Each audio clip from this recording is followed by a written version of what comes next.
Makanya saya mah kalau diomongin sama orang, weh Ustadz jatuh ya, weh Ustadz bangkrut ya, weh Ustadz banyak utang ya. Saya tidak berdiri di atas omongan mereka. Saya berdiri di atas omongan saya. Kira-kira begitu. Bayangin Presiden Republik Indonesia nih, ya, 2024 besok masuk, ya. Amin, ya. Hah? Itu gak ada urusan sama omongan orang. Omongan lu apa? Kira-kira begitu. Omongan Anda apa? Ya bismillah. Ya ngomong aja cepetan. Ya maju lah kita. Presiden 2024. Emang.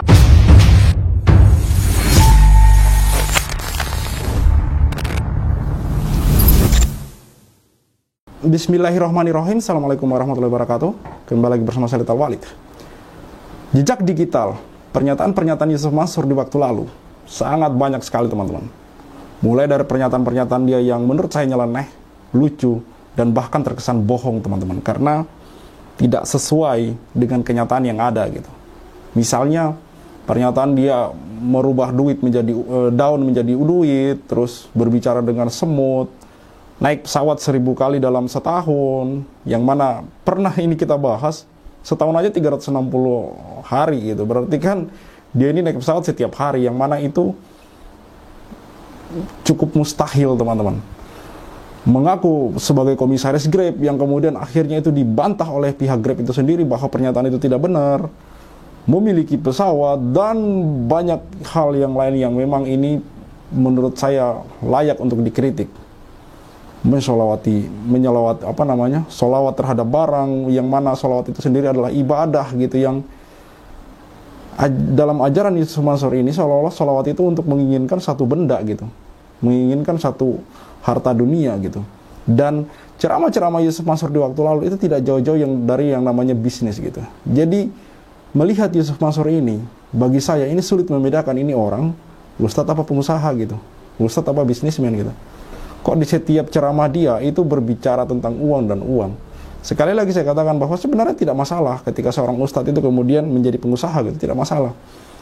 Tapi kok ya setiap ceramah dia itu membahas duit. Dan kenapa saya katakan nyeleneh? Karena ini kemudian akhirnya dulu di setiap ceramah-ceramah dia, saya tidak tahu sekarang karena sudah jarang terlihat Yusuf Mansur berceramah seperti dulu, di mana di setiap akhir ceramah dia kemudian mengumpulkan duit dari umat, yang mana kemudian itu tidak diketahui itu digunakan buat apa, dengan iming-iming dunia.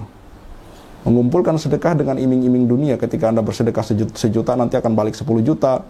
Kalau Anda kemudian punya usaha, biar usahanya meningkat, usahanya itu disumbangkan. Ini kan lucu gitu. Kalau Anda punya warung, ya warungnya disumbangin gitu. Lah kemudian orang itu mau mencari duit dari mana gitu. Punya cincin, gelang, segala macam, motor. Kalau pengen mobil ya motornya disedekahin. Ini ajaran dari mana gitu. Dan ini lucu gitu. Ada banyak jejak digital Yusuf Mansur yang kemudian hari-hari ini di dunia X, yang dulunya Twitter, itu jadi bahan candaan, bahan meme. Jadi ketika orang berbicara tentang masalah duit, atau ada meme dari mana duitnya, itu ya Yusuf Mansur gitu, identik dengan Yusuf Mansur. Siapa yang buat ini? Yusuf Mansur itu sendiri. Siapa yang buat citra ini? Yusuf Mansur itu sendiri gitu. Dan tentu ini sudah sejak lama, karena video-video yang beredar yang kemudian juga pernah kami reaction, ini bahkan sejak di bawah tahun 2010 teman-teman, video-video itu. Ada satu video yang cukup viral dalam konten kami, itu ketika Yusuf Mansur mengajak seseorang, yang mana kemudian orang ini maju ke depan, ke podium, lalu kemudian sama Yusuf Mansur dimintai nominal nomor rekening di dalamnya, lalu Yusuf Mansur meminta orang ini menyumbangkan semua isi rekeningnya gitu. Inilah yang kemudian menjadi patokan saya bahwa mengapa Yusuf Mansur hari ini tidak menyumbangkan isi rekeningnya untuk kemudian menyelesaikan urusannya dengan para investor-investor umat yang sudah menyetorkan duit karena ajakan Yusuf Mansur gitu. Kenapa tidak dia lakukan gitu? Toh itu juga adalah ajaran dia sendiri gitu. Mari kita simak video lucu, kumpulan video lucu dari Yusuf Mansur. Makanya saya mah kalau diomongin sama orang, weh Ustadz jatuh ya, weh Ustadz bangkrut ya, weh Ustadz banyak utang ya. Saya tidak berdiri di atas omongan mereka. Saya berdiri di atas omongan saya. Kira-kira begitu. Bayangin Presiden Republik Indonesia nih, ya, 2024 besok masuk, ya. Amin, ya. Hah? Itu gak ada urusan sama omongan orang. Omongan lu apa? Kira-kira begitu. Omongan Anda apa? Ya bismillah. Ya ngomong aja cepetan. Ya maju lah kita. Presiden 2024.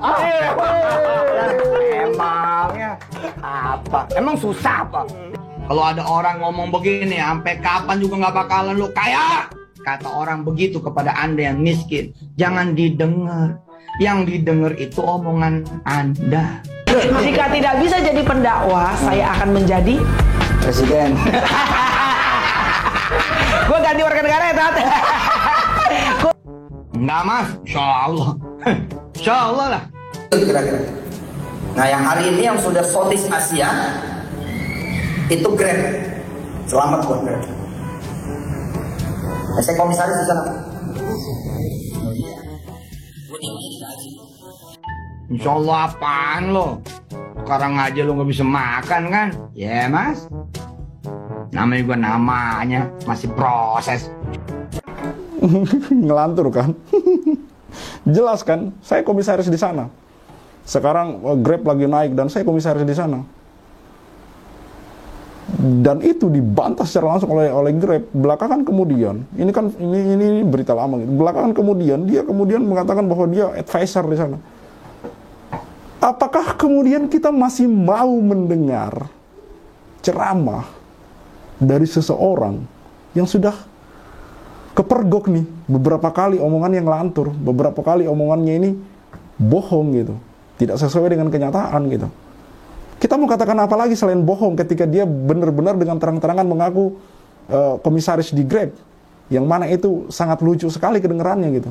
Dan secara resmi sudah dibantah sendiri oleh pihak Grab, bukan lagi simpang siur beritanya gitu. Sudah jelas-jelas diklarifikasi oleh pihak Grab. Tidak seperti Yusuf Mansur yang ketika Ibu Ana muncul mengaku dinikahi oleh Yusuf Mansur, sampai hari ini Yusuf Mansur diam saja. Tidak seperti itu. Pihak Grab langsung membantah beberapa saat setelah berita itu viral kembali, di mana Yusuf Mansur secara jelas mengatakan bahwa dia komisaris Grab. Ini adalah salah satu contoh, teman. Apakah kemudian orang-orang seperti ini masih mau Anda dengar gitu? Apakah kurang ustadz di negeri ini? Terlalu banyak ulama di negeri ini kalau Anda masih mau mendengar orang-orang seperti ini gitu. Makanya kenapa kemudian kami menyuarakan untuk memboikot bisnis-bisnis dia, usaha-usaha dia. Karena orang ini terlalu banyak gitu, membuat cerita-cerita yang tidak betul gitu. Dan diduga kuat bahwa aliran-aliran dana yang kemudian terkumpul ke Yusuf Mansur ini masuknya ke warung stick and stick, teman-teman. Untuk kemudian dia gunakan bergabung ke warung stick and stick gitu. Bahkan kemudian ada dugaan Yusuf Mansur ini sebenarnya hari ini adalah pemilik utama dari warung stick and stick, pemilik saham terbesar di warung stick and stick. Karena pengaruh dan dayanya sangat kuat sekali gitu. Daya dorongnya sangat kuat sekali gitu. Di setiap ceramah dia selalu membahas warung stick and stick, menceritakan Jody Brotosuseno, menceritakan Mas Mono, Bebek Goreng, Haji Selamat, diceritakan semua. Seolah-olah dia berada di luar situ. Jadi kayak mempromosikan secara tidak langsung gitu. Nah, ketahuan belakangan ternyata Yusuf Mansur sendiri adalah orang-orang yang juga menjalankan warung stick and stick. Artinya kan ini kayak memanfaatkan ruang publik untuk kepentingan pribadi gitu. Di mana di sana dia harusnya tampil sebagai penceramah, tapi mempromosikannya bisnisnya sendiri, dan itu seolah-olah kayak gimana ya? Membranding secara tidak langsung gitu, menceritakan testimoni yang akhirnya orang ya, oh iya, yuk kita ke sana, ayo kita kayak gitu, teman-teman. Mari kita simak penuturan dari Pak Zaini, wawancara dari Mas Aji dari channel YouTube Jia TV, teman-teman. Pak Zaini, ada juga video yang beredar ini, Pak. Ini terlihat sekali seolah Yusuf Mansur itu mengalami depresi atau suatu kepanikan gitu, Pak ya. Dia bilang berkaitan dengan banyaknya orang-orang atau netizen masyarakat yang berkomentar miring tentangnya gitu, Pak ya. Menganggap Ustadz banyak masalah, banyak hutang gitu. Jangan dengerin omongan orang gitu, Pak ya. Ya, yang penting yakin omongan sendiri gitu, Pak. Ya, saya kira apa yang didengar dari YM gitu, Pak ya. Dia sendiri kan sudah terbukti bahwa omongan-omongannya memang bohong belaka gitu, Pak ya. Kalau Pak Zaini melihat video yang beredar ini, Pak, marah-marah seperti orang depresi ini, Pak Zaini melihatnya seperti apa, Pak? Iya, jadi saya kemarin juga dikirimin Mas video itu, kemudian ada video itu, coba Pak jadi tonton gitu ya, yang ngirim kepada saya. Saya tuh dengar videonya Yusuf Mansur yang mengatakan mengatakan mengabaikan omongan orang begitu ya. Betul. Itu saya terkekeh-kekeh itu Mas. Justru saya ketawa terkekeh-kekeh atau termehek-mehek ya, Iya. mengetawakan itu. Ya, kalau orang pemikiran saya begini, kalau orang mengatakan seperti itu tentu berdasarkan fakta dan hal yang terjadi. Yusuf Mansur tidak, menurut hemat saya tidak bisa mengabaikan apa yang diomongkan oleh masyarakat itu, karena kita kan masyarakat sosial yang Iya. dimana kita tidak bisa hidup sendiri tanpa bersosialisasi dengan pihak lain begitu ya. Itu satu. Iya. Terus kemudian yang kedua, ketika ada Yusuf Mansur mengatakan segala sesuatu diabaikan, toh tetap aja nanti seperti saya dan kawan-kawan yang memang mempunyai hak tagih terhadap Yusuf Mansur dan afiliasinya, tentu saya akan berjalan tidak akan dengarkan itu, Mas. Iya. Artinya biarkanlah anjing menggonggong, kapilah tetap berlalu, Mas. Itu. Iya. Lalu, Mas. Itu. Iya. Ya, menurut saya omong kosong ya kalau Yusuf Mansur. Iya, di cuplikan yang saya putar di awal video tadi, teman-teman. Menurut saya itu omong kosong ketika Yusuf Mansur mengatakan bahwa jangan dengerin omongan orang, dengerin kata-kata kita sendiri. Ya seperti dikatakan oleh Pak Zaini bahwa kita ini bukan makhluk individual. Manusia itu makhluk sosial, teman-teman. Dan bukan berarti kita hidup berdasarkan penilaian orang, teman-teman, tidak. Tapi ketika sudah banyak berita miring tentang kita, ya pada akhirnya itu akan mempengaruhi diri kita sendiri. Dan ini bukan hanya mempengaruhi Yusuf Mansur sendiri gitu. Berita-berita, video-video yang beredar mengenai sepak terjang Yusuf Mansur di dunia bisnis yang mana ini diduga banyak merugikan orang, ini mempengaruhi bisnis dia juga, teman-teman. Kalau teman-teman pantau warung stick and stick dari hari ke hari ini semakin sepi dan semakin banyak orang yang tahu kalau bisnis warung stick and stick ini adalah punya Yusuf Mansur. Bahkan sudah mulai muncul komentar-komentar bahwa makan di warung stick and stick sama saja membantu Yusuf Mansur. Makan di warung stick and stick sama saja membantu menyumbang ke Yusuf Mansur gitu. Artinya masyarakat mulai sadar bahwa dengan masuk dan makan di warung stick and stick sama aja mendukung Yusuf Mansur yang notabene belum sampai hari ini belum bertanggung jawab terhadap kerugian yang dialami oleh para korban. Ini sudah mulai banyak beredar, teman-teman. Makanya saya katakan tidak mungkin Yusuf Mansur kemudian dengan kata-katanya ini mengatakan bahwa jangan, nggak usah dengar kata orang. Ini bagi saya hanyalah omong kosong belaka gitu. Seolah-olah dia hanya ingin menyemangati dirinya sendiri gitu. Bukan untuk orang lain kata-kata ini, untuk dirinya sendiri gitu. Tapi kenyataan ini menyatakan sebaliknya, teman-teman, bahwa apa yang dialami hari ini, dampak yang dialami hari ini, bagi saya ini adalah sanksi sosial dari umat, sanksi sosial dari masyarakat yang mana dia masih berleha-leha menjalankan bisnis dan segala macam, sementara di sisi lain ada korban-korban yang menangis menuntut haknya, namun dia acuh tak acuh, teman-teman. Jadi muncullah kemudian aksi sanksi sosial dari masyarakat gitu. Tapi kalau Pak Jadi melihat ini, apakah sebuah bentuk tertekan atau mungkin depresi karena terlanjur namanya sudah jelek di kalangan masyarakat gitu ya? Ya, menurut hemat saya, aja lah, menghibur diri sendiri. Jadi kalau sudah tidak ada yang menghibur, jadi ya berbicara seperti itu biar dirinya sendiri terhibur begitu. Ya. Ya. Mengatakan bahwa jangan, nggak peduli omongan orang, yakin dengan ucapan diri sendiri gitu Pak ya. Ya dia sendiri aja bilang katanya 2024 jadi presiden gitu, ngaku-ngaku jadi komisaris grade, nyatanya kan nggak terbukti gitu Pak. Apa yang mau didengar dari dia gitu?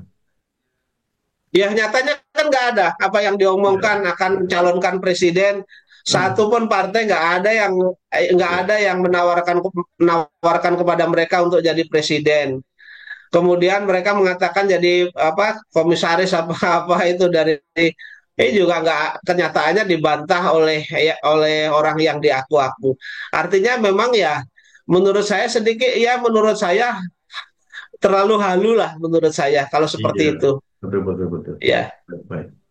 Oke, Pak Zeni, saya kira memang ya Ya. persoalan nama baik memang tidak bisa diremehkan begitu Pak ya.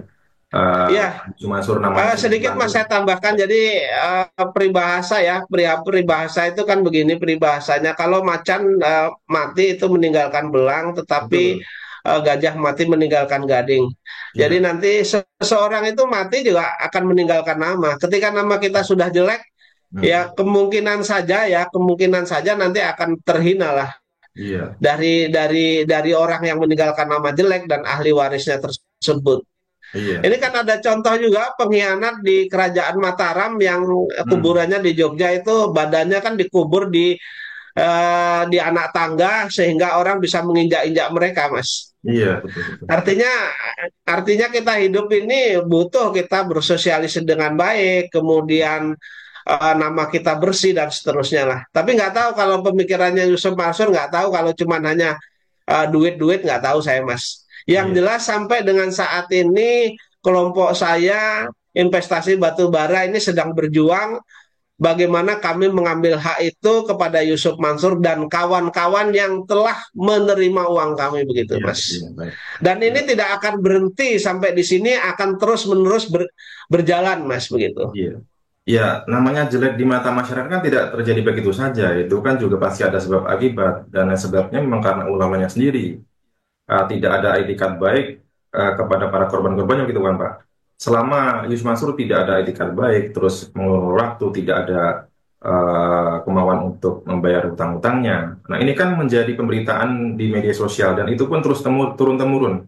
Nah ini kan akan menjadi warisan yang buruk untuk keturunannya kelak, anak cucunya nanti gitu Pak ya, bahwa dirinya dicatat sebagai orang yang tidak amanah dan juga merugikan banyak orang gitu.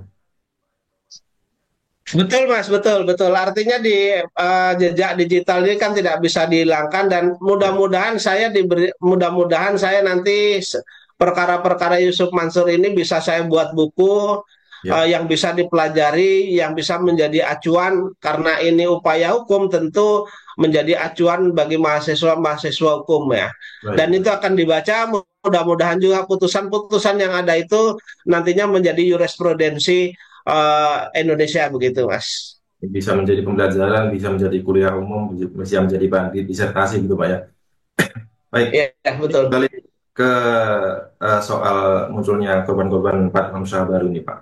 Ini kan sebelumnya sudah ada 12 orang yang menggugat gitu Pak di Pengadilan Negeri Tangerang dengan kuasa hukum Pak Ivan Tony dan putusannya pun NO gitu Pak.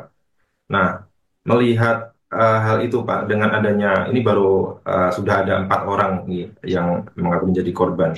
Kalaupun Pak Zaini dipercaya menjadi kuasa hukumnya dan dipercaya untuk menggugat kembali. Nah, ini peluangnya, menakar peluangnya seperti apa Pak? Karena kan sebelumnya sudah NO Pak. Jadi begini, Mas, ini kan dokumen-dokumen atau bukti-bukti sedang saya kumpulkan.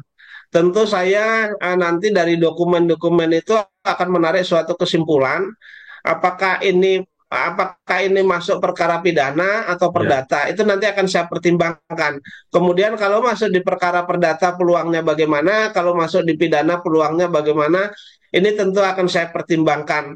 ya, Saya tentu Ya, saya potong sebentar teman-teman. Ini Pak Zaini Mustafa adalah seorang pengacara yang menurut saya patut kita doakan semoga beliau ini panjang umur, sehat selalu, diberi semangat juang dan semoga semangat juang dia tidak merosot teman-teman, tidak turun, keikhlasan dia, ketulusan dia, karena dia sering mengatakan dia ini berjuang di amar ma'ruf nahi mungkar.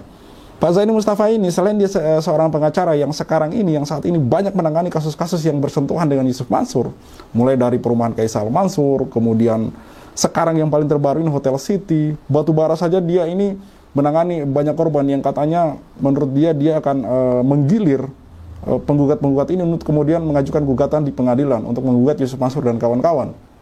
Belum lagi kasus karyawan Paytren yang menuntut haknya. Saya merasa bahwa Pak Zaini ini punya misi tersendiri. Beliau ingin kemudian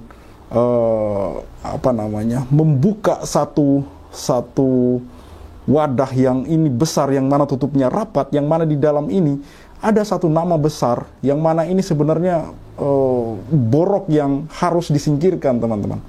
Yang mana harusnya ini adalah bagian dari bagian dari perhatian pemerintah gitu. Karena sebut saja teman-teman, Hotel City, Moyavidi, kemudian tabung tanah, Umroh Merdeka, batubara, Paytren, ini bermasalah semua teman-teman. Belum lagi kemudian perumahan Kaisal Mansur yang diduga kuat di sana, memang jelas ada peran Yusuf Mansur yang sangat sentral teman-teman. Jadi saya melihat Pak Zaini Mustafa ini adalah untuk hari ini salah satu harapan umat untuk kemudian memperjuangkan hak mereka agar kemudian kembali ke tangan mereka gitu. Dan mungkin salah satu juga alasan beliau melakukan ini karena beliau juga mengalaminya sebagai korban, teman-teman. Jadi Pak Zaini Mustafa ini salah satu korban di investasi batubara yang diinisiasi oleh Yusuf Mansur dan kawan-kawan, di mana di sana ada PT Adi Partner Perkasa, BMT Darussalam, dan yang lain-lain. Dan Daku juga turut di sana, ada namanya, teman-teman. Daku apa itu? Daku itu adalah Darul Quran milik Yusuf Mansur, pesantren yang kemudian dikelola oleh Yusuf Mansur gitu. Jadi sekali lagi saya katakan bahwa misi Pak Zaini Mustafa ini adalah mungkin untuk selain menegakkan amar ma'ruf nahi munkar, beliau ingin betul-betul membuka satu tabir penutup di mana di dalamnya adalah satu orang yang menjadi sumber keonaran yang ada hari ini gitu. Sumber carut marutnya hari ini gitu, di mana banyak umat yang kemudian menangis gitu. Kita doakan semoga Pak Zaini Mustafa ini istiqomah di jalannya, dan orang-orang yang mendukung Pak Zaini Mustafa ini jelas sekali. Menjadi pelajaran bagi saya terhadap 12 investor atau 14 yang mengajukan gugatan awal itu kan menjadi pelajaran bagi saya. Tentu perkara-perkara tersebut juga saya pelajari, kemudian saya kaitkan karena ini kan kasusnya sama. Sehingga saya nanti akan pelajari, kemudian saya simpulkan arahnya kemana begitu, Mas. Baik. Ya. Sehingga hasilnya, harapannya kan hasilnya tidak sebagaimana gugatan-gugatan terdahulu yang dilakukan oleh kawan-kawan terdahulu gitu. Ya, Saya lebih berhati-hati lah, Mas, kalau seperti ini gitu intinya. Lebih berhati-hati, lebih meneliti kepada nilai aspek hukumnya. Kira-kira keberhasilannya di mana begitu. Ya. Baik. Ini hanya berkaitan dengan investasi-investasi yang digagas oleh Yusuf Mansur, Pak. Ini Pak Zaini saja sudah menangani batubara dengan penggugat Pak Zaini sendiri dan Bu Ilis, kemudian menjadi kuasa hukum Thailand Paitren, menjadi kuasa hukum korban Kaisar Al-Mansur, kemudian dan lain-lain. Ini Pak Zaini tidak keberatan nih Pak kalau misalkan diminta bantuan menjadi kuasa hukum orang-orang korban patung usaha ini, Pak? Oh, enggak.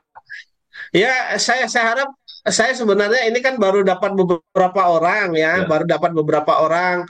Kemudian harapan saya yang menjadi korban-korban, baik korban apapun yang merasa menjadi korbannya Yusuf Mansur atau afiliasinya atau perseroannya, apapun bentuknya, harapan saya kita bisa bersatu, bersinergi melakukan upaya hukum terhadap tindakan-tindakan tersebut.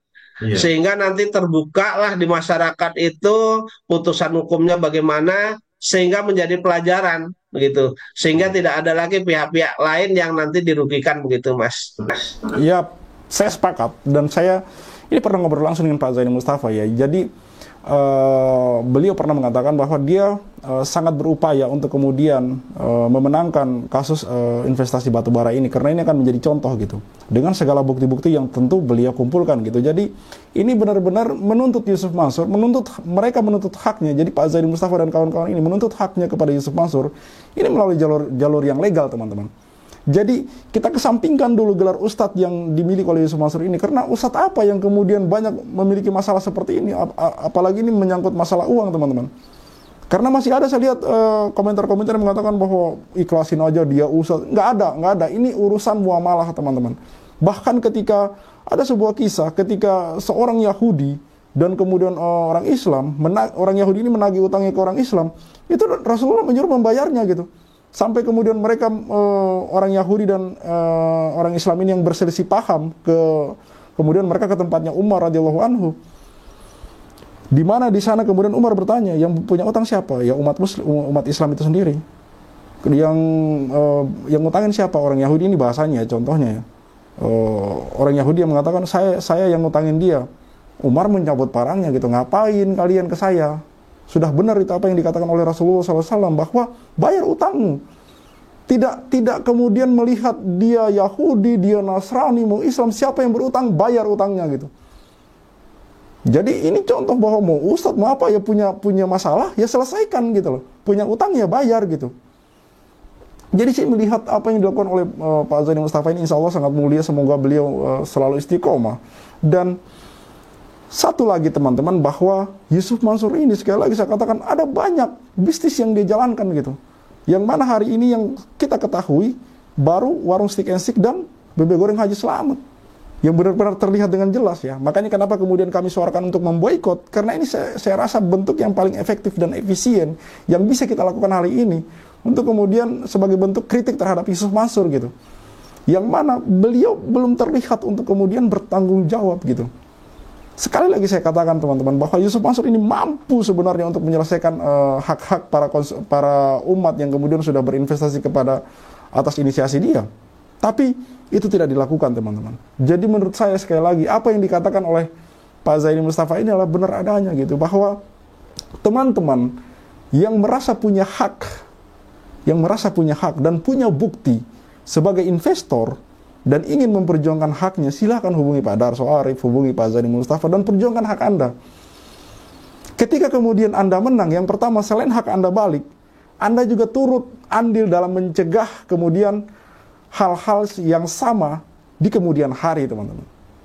Dan dengan adanya masalah-masalah seperti ini kemudian pikiran kita semakin terbuka ke depan, pikiran kita semakin terbuka bahwa bermitra, kemudian join bisnis, partner bisnis, apa segala macam, tidak menjamin ketika kemudian dia memakai simbol-simbol agama, gelar-gelar tertentu, tidak kemudian menjamin bahwa usaha itu atau bisnis itu akan lancar. Tidak kemudian menjamin bahwa Anda tidak akan ditipu gitu. Karena ini adalah simbol yang mana semua orang bisa pakai teman-teman. Peci, sorban, gamis, semua orang bisa pakai. Semua orang bisa pakai. Saya disclaimer, saya katakan karena ini sensitif, saya katakan bahwa tidak kemudian orang yang memakai gamis atau peci itu penjahat, tidak, penipu tidak. Tapi ada orang-orang tertentu yang menggunakan simbol-simbol ini, pakaian-pakaian ini untuk menipu orang lain teman-teman. Untuk mengelabui orang lain gitu. Orang-orang di negeri kita ini sangat patuh sekali sama yang namanya sosok-sosok guru agama, sosok-sosok orang yang ahli dalam agama, ahli ilmu dan segala macam gitu. Makanya kemudian banyak oknum-oknum yang memanfaatkan kesempatan ini teman-teman. Yusuf Mansur, saya sebutkan ya, kalau Yusuf Mansur ini muncul sebagai sosok pengusaha yang kemudian mengumpulkan orang banyak untuk mengumpulkan duit, saya yakin tidak akan sebesar hari ini. Tapi karena dia muncul sebagai ustadz, lalu kemudian menginisiasi orang untuk mengumpulkan duit, dengan omongan dia akan membangun sebuah hotel lah seperti Hotel City, tambang batu bara lah segala macam. Orang-orang akhirnya percaya gitu, wah ini ustadz nggak mungkin nggak amanah, ini ustadz nggak mungkin dong kita ketipu, ini ustadz nggak mungkin dong begini bla bla bla segala macam. Di situ yang kemudian orang terkecoh karena percaya dengan hal-hal seperti ini gitu. Bukan percaya karena salah persepsi gitu. Sekali lagi saya katakan teman-teman, dalam hal berbisnis segala macam, itu yang kita lihat bukan pakaian luarnya, tapi apa yang dia paparkan, dan kita memang harus teliti dan hati-hati gitu. Untuk terakhir saya katakan bahwa kejahatan serius dan kejahatan yang paling kejam menurut saya adalah memanfaatkan kepercayaan orang lain untuk kejahatannya sendiri. Saya Khalid Al-Walid, see you on the next videos. Maka 2010 ketika saya masuk pertama kali ke Warung Steak and Shake, like video jangan di skip, share sampai kena strap, like biar kasusnya di up, komen sampai dia kena strap. Yusuf Mansur punya cerita, katanya punya jaku di mana-mana, nyatanya cuma numpang nama, emang bisa nggak punya muka.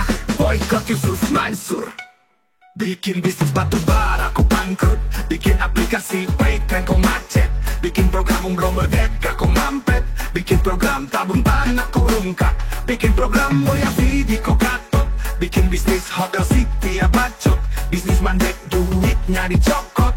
Boykot Yusuf Mansur. Kalau cari tangga dipikir dulu, ngaku komisaris nyatanya halu. Kalau udah dongeng kayak orang nyabu, ngaku punya pesawat nyatanya malu. Boykot Yusuf Mansur. Maju caleg tapi nggak kepilih. Haha, orang udah pada tahu belangnya, ngakunya gabung di Warung Steak. Ya udah kita boykot sekalian biar steak. Boykot Warung Steak. Boykot Warung Steak. Boykot Warung Steak. Kok bisa bangun bisnis saat pandemi? Emang duitnya dari mana? Kalau bukan dari bisnis fiksi, ngajak umat kumpul dana cuma buat merana. Boykot Warung Steak. Jadi kok cuma diam kayak bot?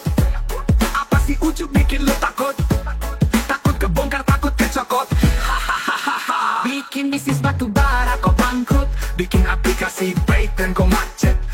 program umroh merdeka kau mampet, bikin program tabung tanah kau rungkat, bikin program Moya Vivi kau gatot, bikin bisnis hotel city ya bacot, semua baik duitnya dicokot, boykot warung steak. Kalau cerita nggak dipikir dulu, ngaku komisaris grabnya tanya halu. Kalau udah dongeng kayak orang nyabu, ngaku punya pesawat nyatanya malu. Baju caleg tapi nggak kepilih, haha.